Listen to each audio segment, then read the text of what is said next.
Would Senator Kruger yield to another question? Senator No. Kruger. Senator Kruger will not yield for another question. Senator DeFrancisco on the bill. For so many years, the Democrat Party lusted to become the majority party to run this House. It is absolutely amazing what we're viewing here today. We're in our 10th budget extender. 10th budget extender. And this extender miraculously results in the determination of 40% of the state budget of the state of New York. $55.9 billion with a B.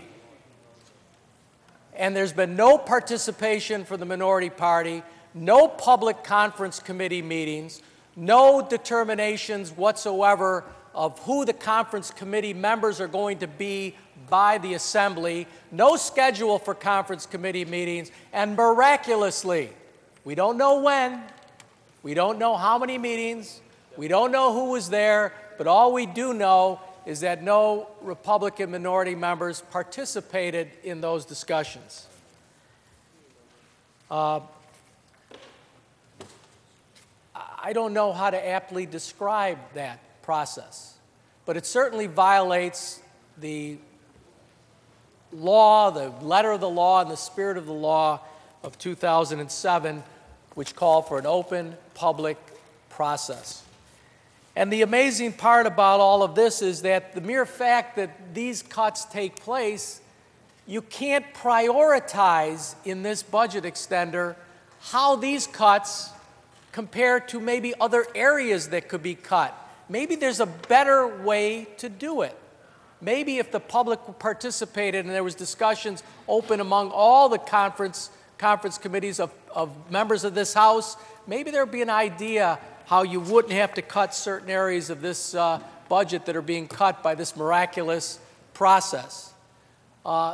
In addition, there are other areas of potential cuts, and at the next extender bill that we're going to, that's on the agenda, there's going to be some suggestions, some amendments, since the Republican minority was not allowed to participate in the process.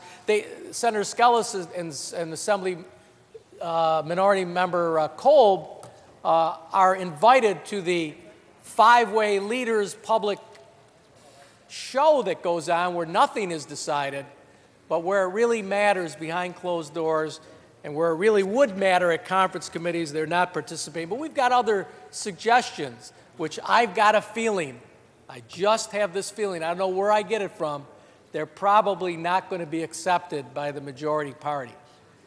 But in any event, we're going to make that attempt later on. So here we are doing a piecemeal budget. And when you do a budget, at least I thought, when a family does a budget, the state should do it the same way. Namely, you've got to make priorities. Maybe some of these cuts are not the cuts that are the most logical ones to be made when you consider the other 60% of the budget. So apparently, the process this year is going to be do 40% today, maybe 20% next week, maybe another 15% the week after that, and at some point in time, we'll get to 100% by a piecemeal process that is totally violative of the rules and regulations by statute that were provided in 2007. So for the reasons that I just mentioned, the process is faulty, it violates the law. The result is faulty because we're not laying one potential cut against another potential cut. We're not making priorities. We're just doing bits and pieces. And who knows, there might not be other cuts to health care in the next segment of our extenders.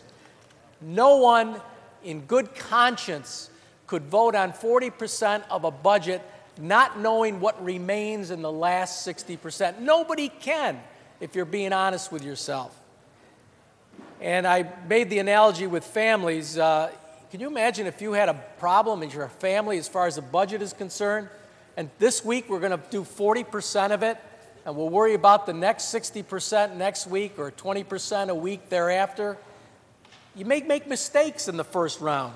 And I've got a feeling, and you'll see from our potential amendments, that a lot of mistakes were made in this particular budget extender. So for, I don't know what straight week, I think I may have voted for 1 or 2 in the beginning, but at least 8 straight weeks I'm voting no on this budget.